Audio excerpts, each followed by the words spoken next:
بهداية من فضل ربي يكسو الجمال ربوع قلبي.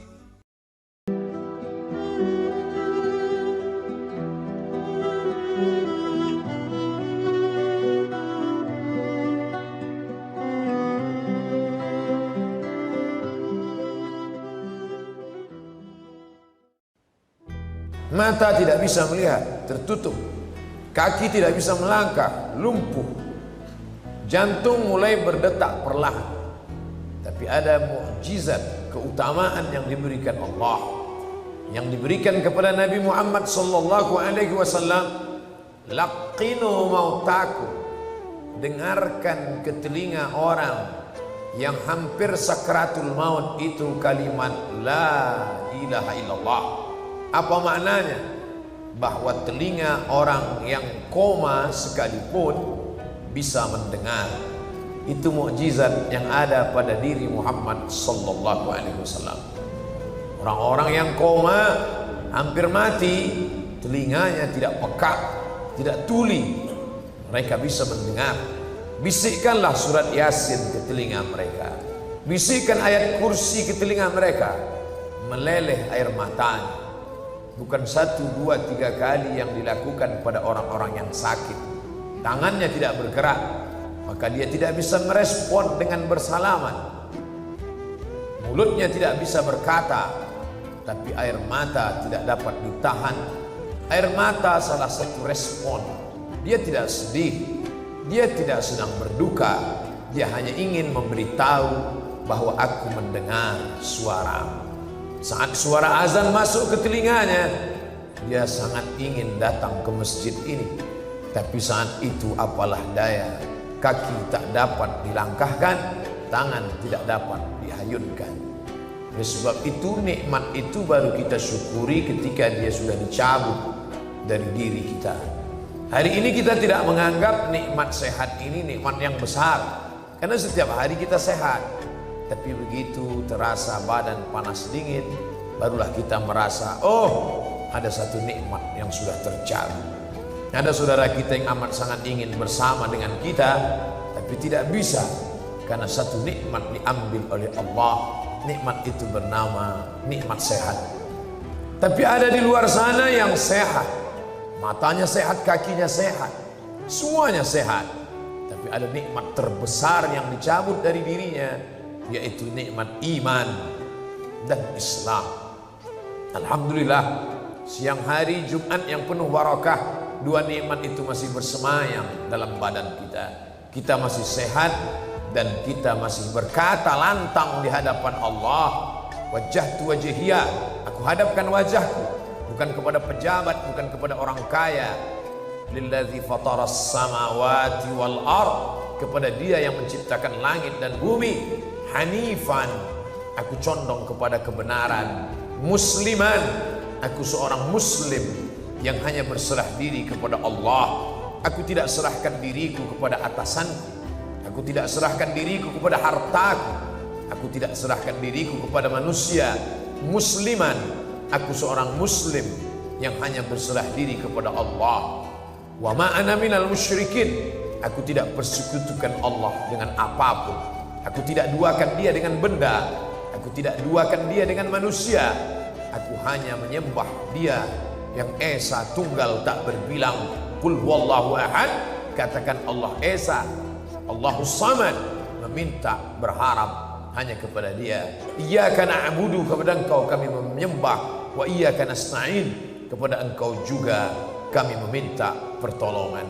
Oleh sebab itu di antara rukun khutbah Jumat, kalau sampai khatib lupa mengucapkannya, maka batal khutbah. Kalau khutbah batal, maka batal solat Jumat. Karena rukun solat Jumat mesti ada khutbah Jumat. Man lagha fala jum'atalah, siapa yang tidak mendengar khutbah Jumat, siapa yang melakukan perbuatan sia-sia, maka tiada Jumat baginya. Solat Jumat bukan sekedar 2 rakaat. Solat Jumat bukan sekedar iftitah, Fatihah, rukuk, sujud, i'tidal, salam. Solat Jumat adalah mendengarkan pesan syukur kepada Allah dengan mengucapkan alhamdulillah, berselawat kepada Rasulullah, bil khusus pada hari Jumat, sebagai tanda ingat. Man shalla alayya salatan, siapa yang berselawat kepadaku satu kali saja, sallallahu alaihi biha asyra, Allah balas 10 kebaikan. Wa khuttat anhu asyara sayyi'at, ditutupi 10 dosa silap dan kesalahan. Wa rufi'at lahu asyara darajat, dinaikkan 10 derajat tingkatan kemuliaan di hadapan Allah Subhanahu wa taala. Datang dari Fakfak menuju Jakarta, singgah sebentar di kota Sorong. Ini bukan kota tujuan, ini hanya kota persinggahan saja. Sementara pesawat tiba, maka duduklah sejenak. Begitulah agaknya hidup ini. Ini bukan negeri kita, ini bukan tujuan utama. Kita datang dari alam roh, selesai dari alam roh singgah sebentar di alam rahim. 9 bulan 10 hari sampai masanya kita pindah ke alam dunia. Di alam ini tidak lama. Kata Nabi, umur umatku baina sittina wa sab'in, ada yang 60, ada yang 70, sedikit sekali yang lebih. Lalu kemudian setelah itu berpindah ke alam berikutnya disebut dengan alam barzah. Di alam barzah berapa lama? Sementara malaikat meniupkan sangkakala. Ketika ditiupkan terbelahlah langit, naiklah air laut ke darat, tumpah manusia. Setelah itu kita pun akan bangkit, terjadilah hari kiamat. Setelah itu barulah kita akan menempati akhir dari segalanya. Itulah alam yang kekal abadi. 2 kali diulang dalam Al-Quran, walal akhiratu khairul laka minal ula, akhirat itu lebih baik daripada dunia. Wal akhiratu khairu wa abqa, akhirat lebih kekal, lebih baik, lebih abadi. Oleh sebab itu kalau ada orang yang sampai di airport ini merasa inilah tujuan, dia salah baca tiket, dia salah baca, salah mengerti, salah paham. Ini bukan tujuan utama, ini hanya tempat persinggahan semata.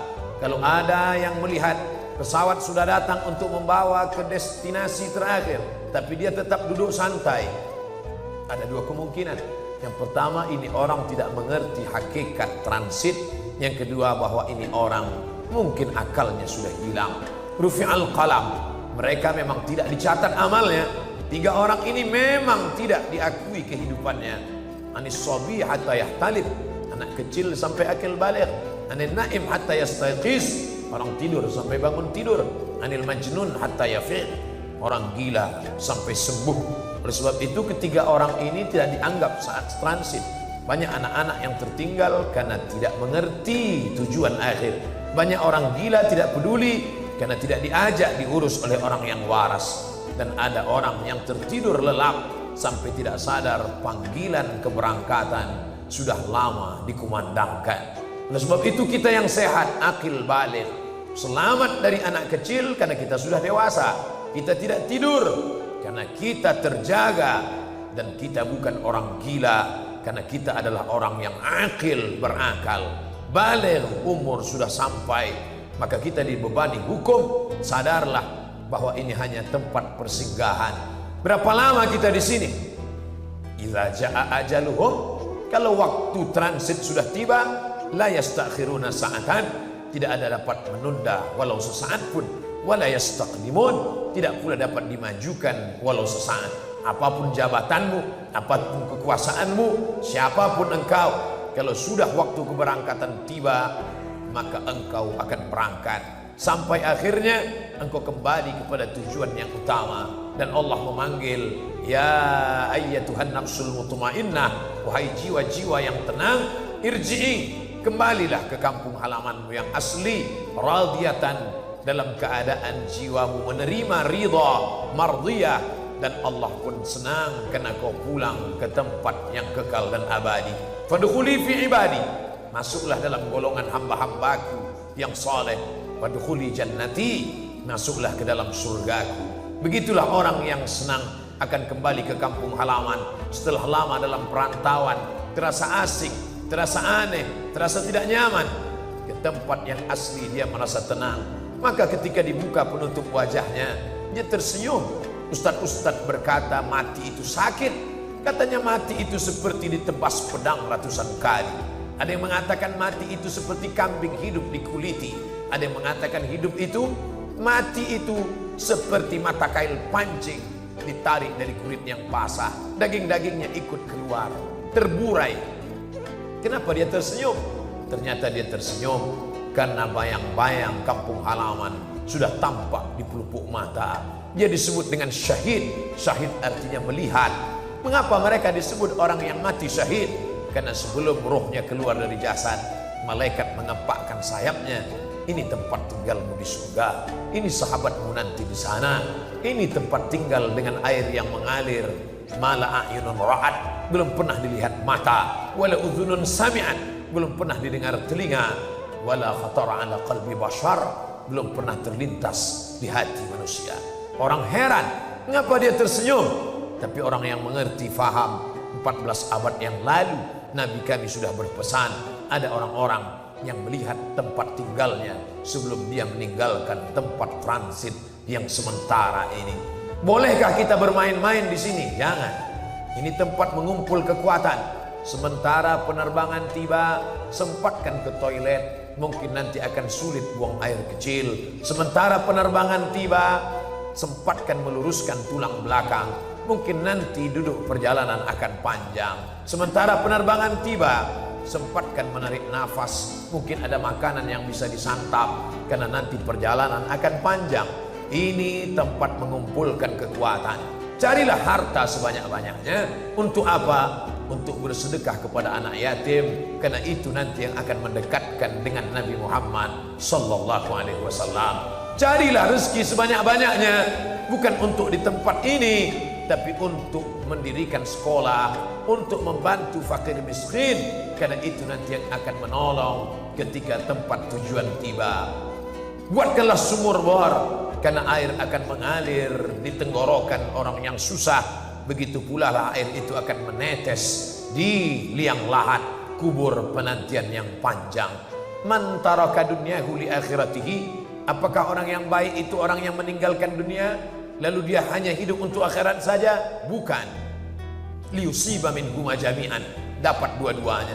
Makanya kita diajarkan doa, Rabbana atina fid dunya hasanah. Dunianya mesti baik, dunianya mesti kaya, dunianya mesti sejahtera. Masjid ini dibangun oleh orang yang kaya. Orang yang kaya saja yang bisa membangun masjid. Man bana masjidan, siapa yang membangun masjid? Banallah mithlahu baitan fil jannah. Dia sudah booking satu tempat di surga. Siapa yang punya tempat di surga? Orang kaya. Siapa yang paling dekat dengan Nabi Muhammad sallallahu alaihi wasallam? Ana wa kafilul yatim, aku dan orang yang menyantuni anak yatim, kahataini fil jannah, seperti dua jari ini di surga. As-sababah, jari telunjuk, wal wusta, jari tengah, wa farraja bainahuma, begitulah dekatnya aku dengan Nabi Muhammad, dengan orang yang menyantuni anak yatim. Siapa yang bisa menyekolahkan anak yatim? Siapa yang bisa membiayai anak yatim sampai menjadi dokter spesialis kalau bukan orang kaya? Oleh sebab itu kalau ada orang miskin mengaku beriman, hidup bersusah-susah, maka ini bukan orang yang memahami hakikat dunia. Tapi dunia ini jangan sampai mengelabui mata. Mata'ul ghurur, kenikmatan yang sementara semata. An-nasu niyam, manusia itu pada hakikatnya tidur. Falamma matu, ketika mereka mati, intabahu, barulah mereka sadar sesungguhnya mereka dalam tidur yang panjang. Hari ini ada orang kaya, sebenarnya dia mimpi jadi orang kaya. Hari ini ada orang yang punya jabatan, sebenarnya dia sedang mimpi menjadi raja di raja. Ketika malaikat maut mencabut nyawanya, barulah dia sadar, oh ternyata aku hanya tidur panjang. Hakikat sebenarnya nanti kalau sempat hartamu itu kau buat untuk infak, wakaf, sedekah, itulah yang kekal abadi. Hari ini kau masukkan uang 5.000, 10.000, lalu yang kau simpan 10, 100 juta, 1 miliar, yang 1 miliar akan dibagi oleh anak istrimu menjadi harta warisan. Yang 5.000, 10.000, itulah yang kekal abadi akan kau bawa mati. Dunia ini seperti satu tetes air di ujung jari. Tegaklah di tepi pantai, pandang samudera yang luas, celupkan ujung jarimu ke dalam lautan, tarik ke atas, falyanzur bima yarji, panjang. Apa yang kau lihat di ujung jarimu? Kalau ada setetes air, itulah dunia. Sedihkah engkau? Tidak. Andai tidak dapat, tidak sedih, karena yang tidak dapat itu hanya setetes air. Andai dapat, jangan sombong, karena yang kau peroleh pun hanya setetes air. Saudaraku, Ketika kau geluti dunia ini dengan semangat, ternyata tidak dapat, jangan sedih, karena ada yang lebih indah daripada dunia. Andai dapat, jangan sombong, karena yang kau dapat itu pun hanya setetes semata, hanya sekedar persiapan di tempat menuju penerbangan tiba. Ish masyikta, hidup sesuka hatimu. Kau mau hidup dengan cara sekuler, kau mau hidup dengan cara liberal, kau hidup dengan cara Fir'aun, kau mau hidup dengan cara Qarun, silakan. Fa innaka mayyit, tapi ingat, kau akan mati dan kau akan masuk ke liang lahat, akan menjadi santapan cacing tanah. Kalau sempat engkau mengusap kepala anak yatim, kalau sempat kakimu melangkah sholat ke masjid, kalau sempat engkau tahajud di tengah malam, beramal ini sempat-sempatkan, karena sampai masanya kesempatan tak lagi tiba. Hidup sesuka hatimu, kau akan menjadi mayat.